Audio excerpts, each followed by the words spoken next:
Welcome to a wired-in quick chat from the Initiative in Computational Humanities, Arts, and the Social Sciences through the Faculty of Computing and Data Sciences at Boston University. Dr. Justin Casinghino is a lecturer in the Department of Composition and Theory at Boston University and director of the Young Artist Composition Program and Electroacoustic Composition Workshop at the Boston University Tanglewood Institute.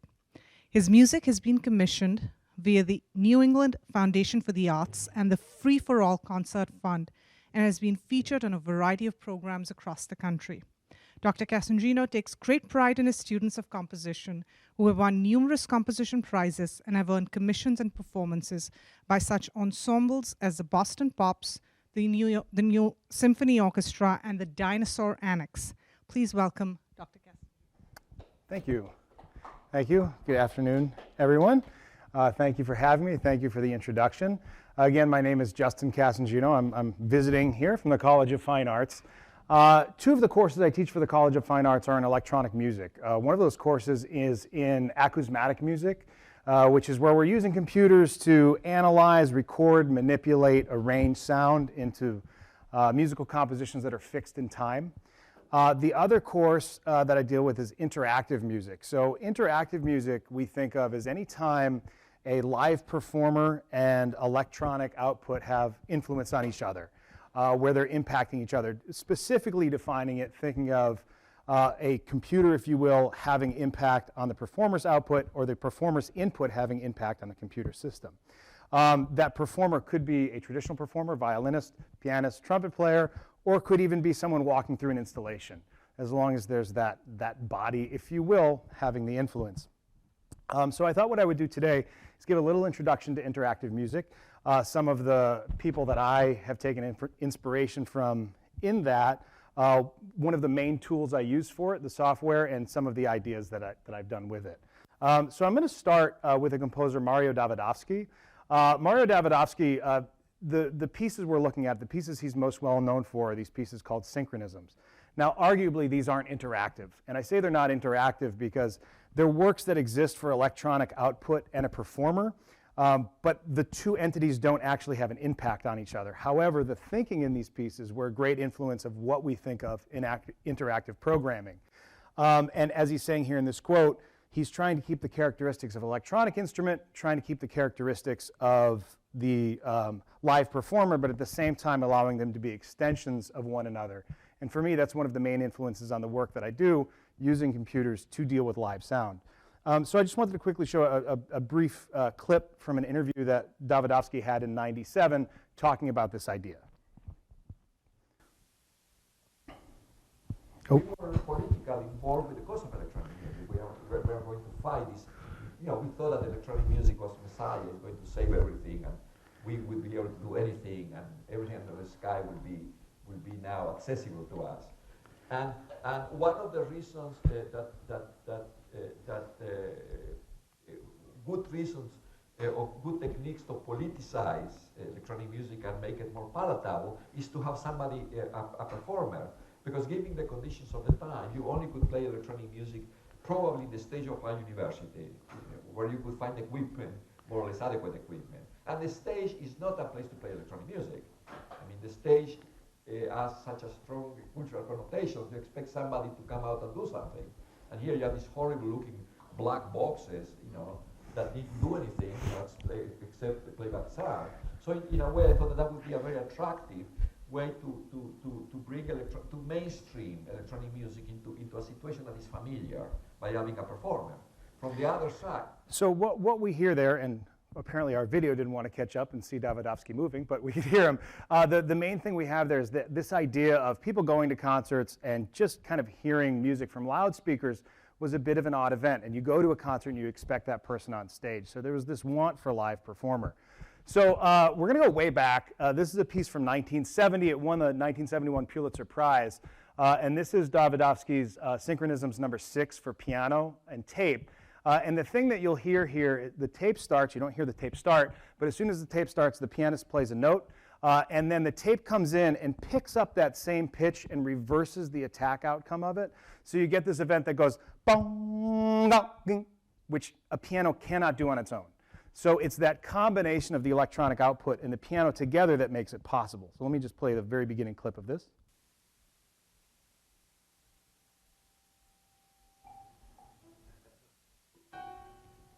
So again, it's that combination of two. Even that opening gesture simply doesn't exist without the electronic output. However, now we have the ability to do this in real time. And that's a lot of where my interests come in. But before I show some of my own work, I thought I would show one more composer who's had a profound influence on me. This is George Lewis, who's a composer, trombonist. He was an important member of the free jazz movement as a trombonist. I don't use the term genius and brilliant lightly. George Lewis is absolutely brilliant. The software that I'll talk a bit about today is Voyager, which was really an AI environment that allowed for active improvisation between a performer and a computer. The computer, as George talks about in this quote here, is analyzing aspects of the human improviser's performance in real time, and then allowing those to guide improvisational input from the software. And the amazing thing about this system actually predates MIDI, which is pretty astounding. So let's listen to a quick clip of George talking about his philosophy in this.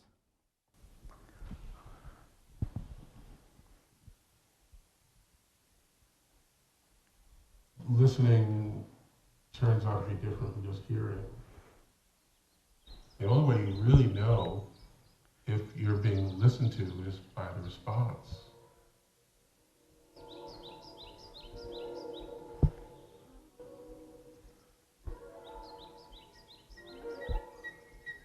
I'm interested in sort of nonlinearity, rupture, instabilities, things that keep people on their toes.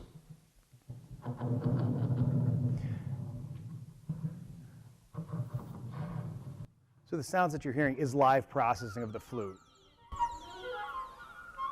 The computer is supposed to be able to respond to the contingencies and make its own judgments about what it's doing. This is the software we'll look at.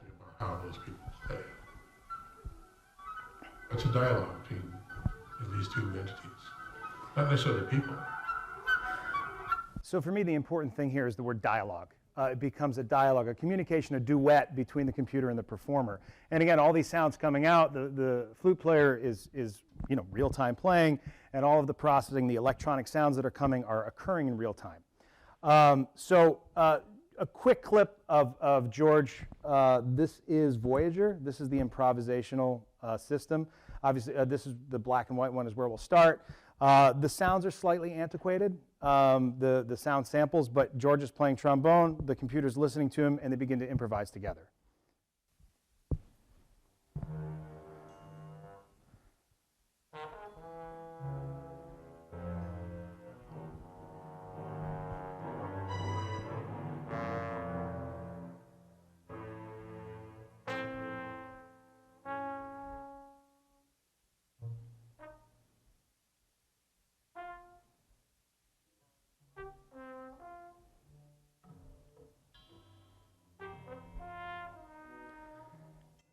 It's even in that 30 seconds, that small clip of that, where I start to hear pop, beep, boom, ah, and the computer responds with a ah.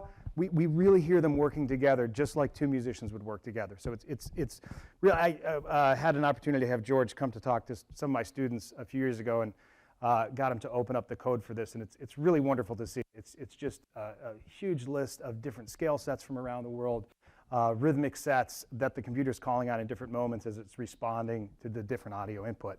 For the sake of time, I'm not going to play a lot of this video, although it's hard to not do it a little bit because it's 3 years ago today. This was filmed as part of the digital bang out of Cannes during the pandemic. But what's happening in this piece is actually, you'll see the laptop here. This is running the software. We're going to talk about Max MSP. And the laptop is actually playing this piano. It's a disc clavier piano. So it's responding to the MIDI input, and it's actually playing in performance along with George. So he's now moved this to this new system using this other software, which is what we use now. It's really cool and fun, right? Also just an incredible trombone player on top of everything else. So Max MSP. This is one of the software programs that we use. in interactive music. It's certainly the one we use here. It's what I use.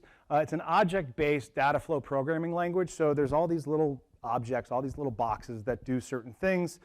When we work with this with music students, it's really getting them used to thinking kind of in a programming way, which is, it's been fun. Actually, we've had a few students from computer sciences over in the classes and seeing the students come together in an interesting way, like the two methods of thinking and really helping them think that way. You can open up the hood to the point of getting to the coding of it, but really it's built as these objects, and you learn each object and piece them together. This was first started by Miller Puckett in 1985 while he was at IRCAM. IRCAM is one of the really important institutions in electronic music. It's a French organization, but it's a pretty direct translation of the Institute for Research of Coordination of Acoustics / Music. Miller eventually moved on from the company. The company, it's now maintained by Cycling 74, and Miller now wanted a shareware complete platform. So there is another program called Pure Data that's available for this, and I have links for both of those at the end if anyone's interested. This is what Max looks like when you open it. It's a blank slate. I often describe it as like it's just a guitar pedal that can do whatever your brain can think of. I think the easiest way to describe it sometimes is just to pop onto Cycling 74's website if they'll let us do that here. Okay, great. This is like kind of behind the scenes. This is like a graphic interface that you can create.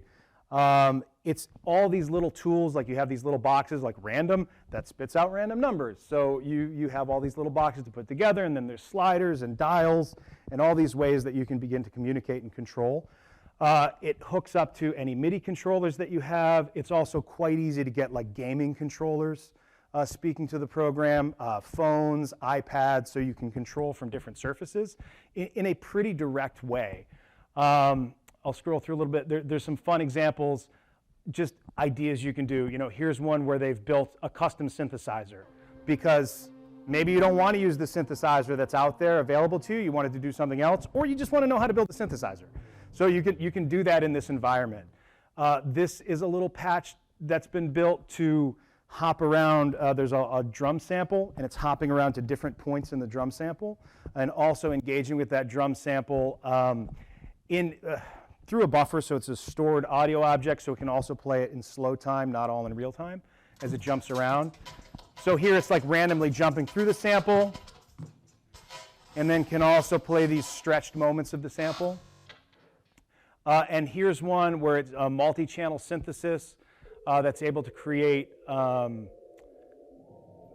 number of frequencies at once, but you can also like look at that frequency output in real time, which some composers not only use for the sound itself, but sometimes to generate musical ideas. You can generate pitch structures, rhythmic structures through this for algorithmic composition. A couple of fun examples to just see how it works. This is just XY coordinates to have fun with. This is the same idea, but just slightly more fun.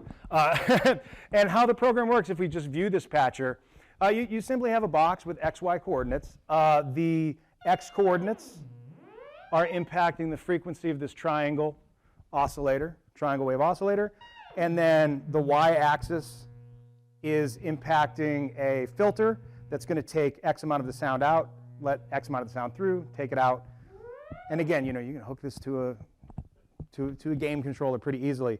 Same idea here. It's just getting into some FM synthesis. So it's a ton of fun. It's really, really fun.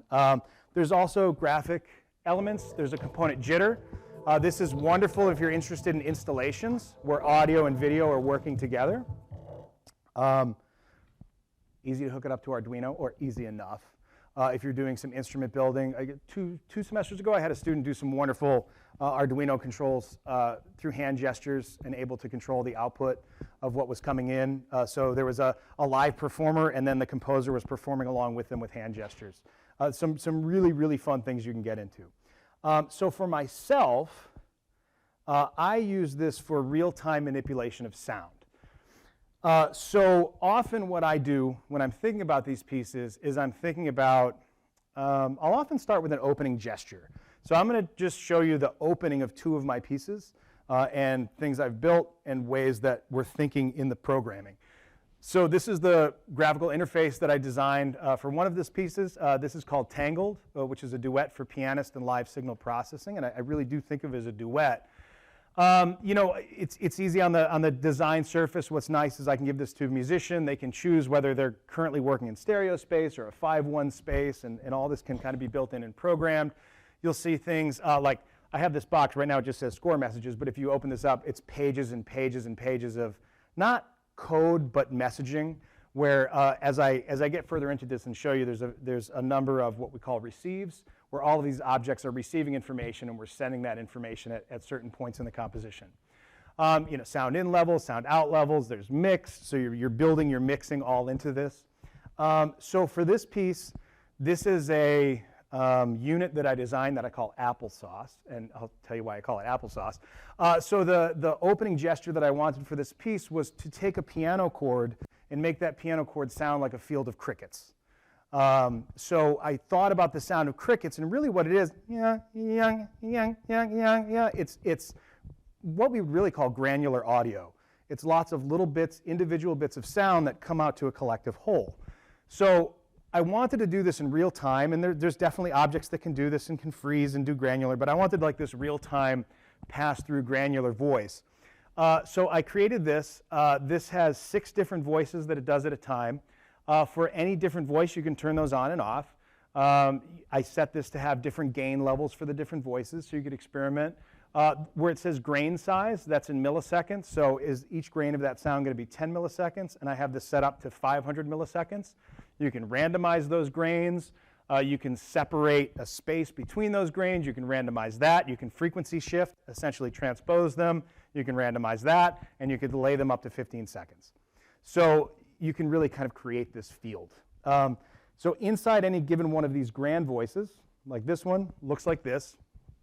And really what's happening, it's all about trying to think about, problem solve that data flow to get it into split. That's very much what this program is about. Simple objects trying to create a complex outcome.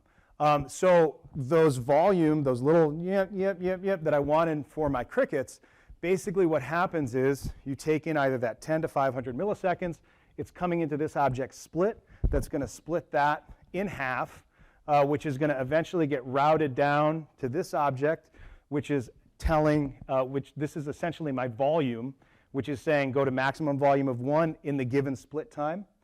The default is 5 for the 10 milliseconds, but it can be changed any point of this course back down to 0 in the same amount of time.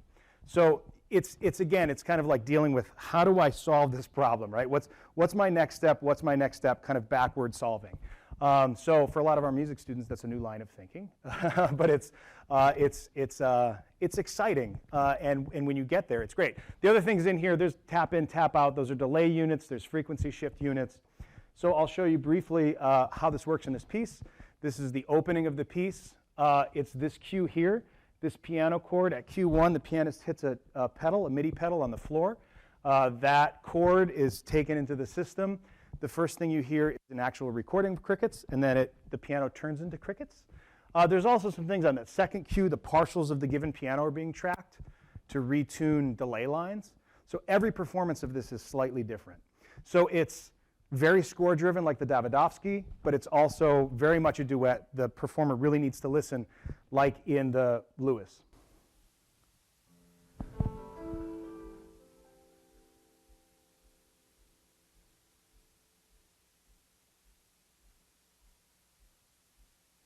The audio is a little soft in here. Hopefully you can hear that it like breaks up into these little crickets, and then our birds come on up.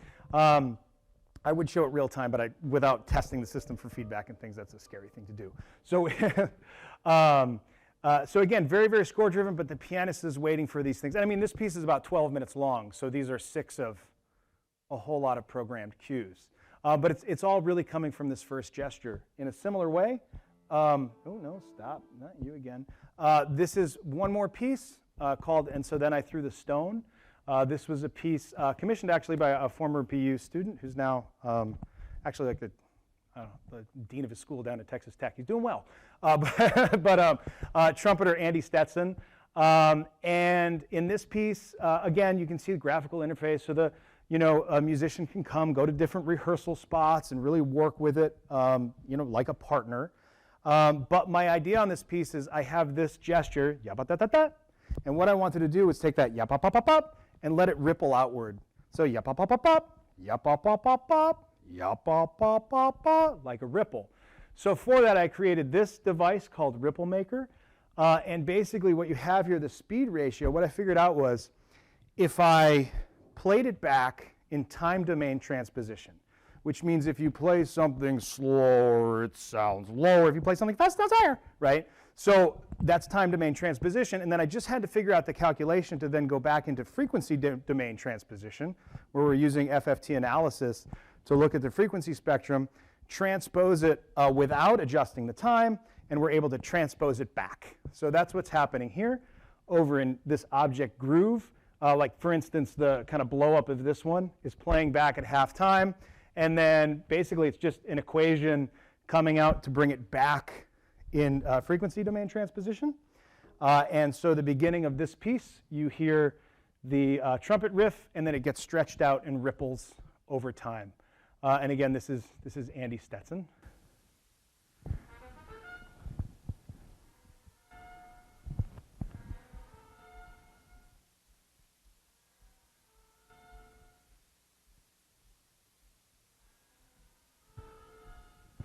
And you'll hear that continues to get stretched as the trumpet goes on. But this is all real-time processing. It's wonderfully dangerous with a trumpet player to do this live time as all these things happen. And again, it goes again. Again, this is about a 12-minute piece, so there's lots of other processing that goes on. But that's just two examples of how I've used the software to come out with some unique gesture that I was looking for. And again, that didn't exist in a guitar pedal. I needed to build them.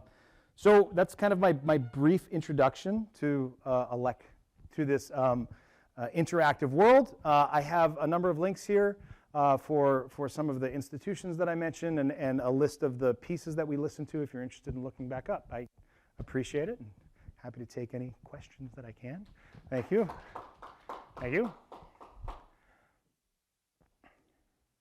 It seems like this technology is quite old now. It's the versions you're dealing with obviously are updated, but people had these thoughts more than a half century ago. Yes.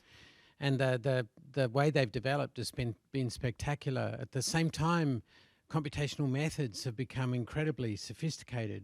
So what's going to happen when you combine this type of technology with what's become possible with machine learning processes and so on? Yeah. I think that's a very interesting question. You know, for me, what's amazing is the accessibility of where it's at right now. So, you know, again, this program started in the 80s. At that point, it was pure information, like the signal processing portion wasn't a part of it. But that signal processing portion's been around a long time, too. Now it's just becoming more and more accessible. Like, there's a whole set of Macs that's even working for the software Live, if anyone's ever used Live for kind of computer-based system to do live performance, where rather than, you know, if you're a guitarist and you want to impact your distortion, you could do that real time. And I think right now they're making it very, very accessible. An interesting side of that is it's becoming so easy to use that I think sometimes people aren't learning that base level coding thing, and that's what's so important to me. Now, the question of where it's going to go with machine learning is a really interesting question. It's definitely not what I know the best, but like we look at, again, like George Lewis, all of his software is now living in that environment. So the software, because we're getting so much better at like tracking real-time pitch, tracking real-time partials, it's becoming more and more able to really find those things and fine-tune attacks from the input coming in. Like, it really can fine-tune looking for pitch. It can really fine-tune looking for attack points. So I think that's a level that's coming further and further. There's also some like wonderful work going on at MIT in the Media Lab right now concerning like wearable devices, taking motion detection from players, and how that's coming in and impacting what's done. I think there's so many things. I had a student who was doing like eye recognition, and that was impacting audio. She was actually, I think, from computer sciences, and it was. So I think there's a lot of wonderful things that are coming about. And again, I think the amazing thing is just how accessible it's becoming, and letting people who might not naturally have that mindset or be interested in it start to dive in, and then go further. That kind of answers that. Yes.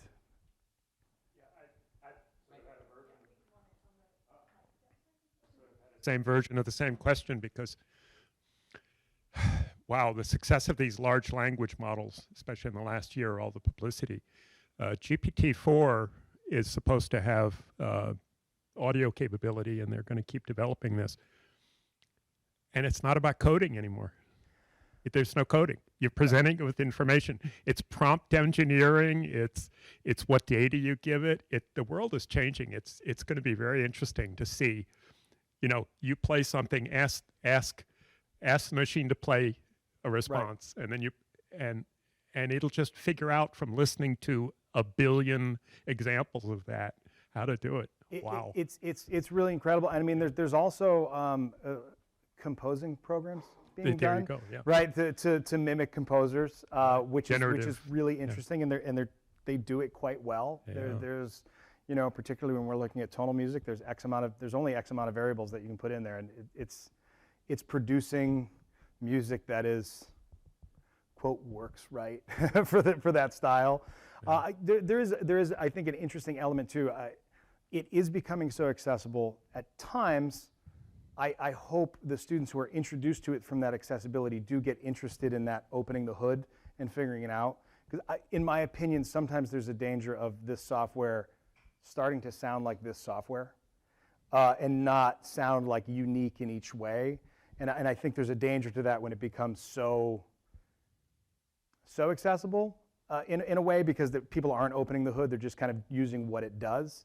But I think if it becomes a gateway and an interest way for people to then open that up and really experiment with it, I think that's where things get particularly exciting. Yes? Thank you.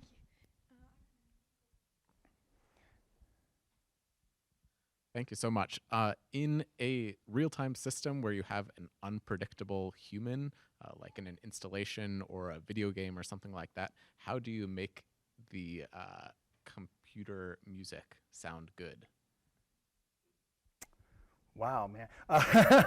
Yeah, that's. I think that's interesting. The unpredictability. That's where I was kind of commenting on earlier. Things are getting better with. A lot of times people go, oh, I want to pitch follow it, and I want it to happen right now, instantaneously. When this note gets hit, I want this thing to trigger. There's a lot of danger in that. There's a lot of variability in that. What if a person hits it flat? You know, what if the hall is different? What if it's hot? Like, you know, what if it picks? You know, earlier when I was talking, something fell.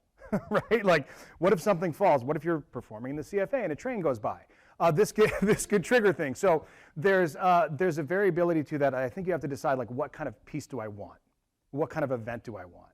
Where in the pieces that I showed, they're very, very score driven. And this is one thing that we talk about, score driven versus performance driven. So if it's score driven and I need this event to happen now, no matter what, that's where I would have some type of a trigger or a pedal. If there was kind of a more improvisatory variable state like we saw in the Lewis, that's where I'm going to program it and say, like, hey, look for this pitch.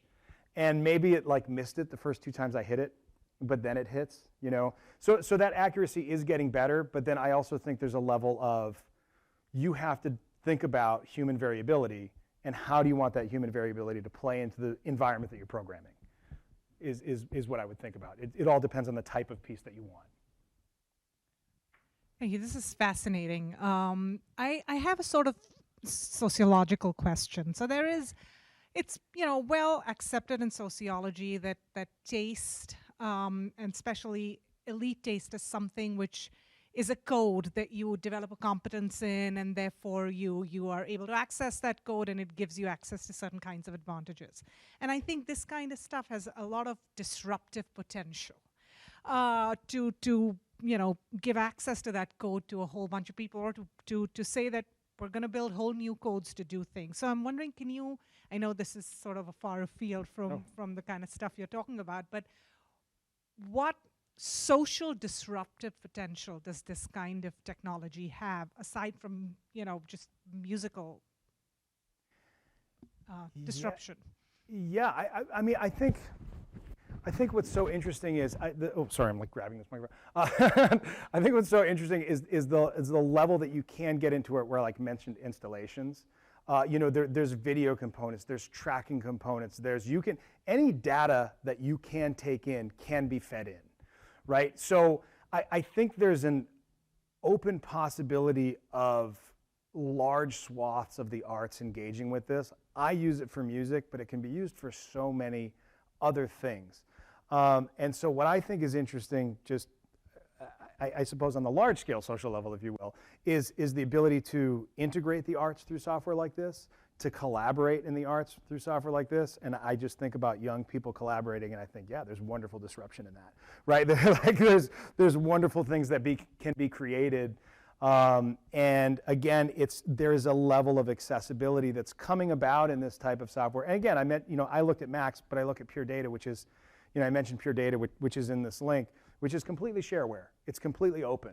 And it really gives anyone the accessibility to design anything and create anything. So I think that's exciting, where you can, I guess, in my view of something disruptive, is you don't have to go the status quo. You don't have to go down list line. You can really go, no, I need something that does this doesn't exist, and I'm going to make it. And I think that's what's so exciting.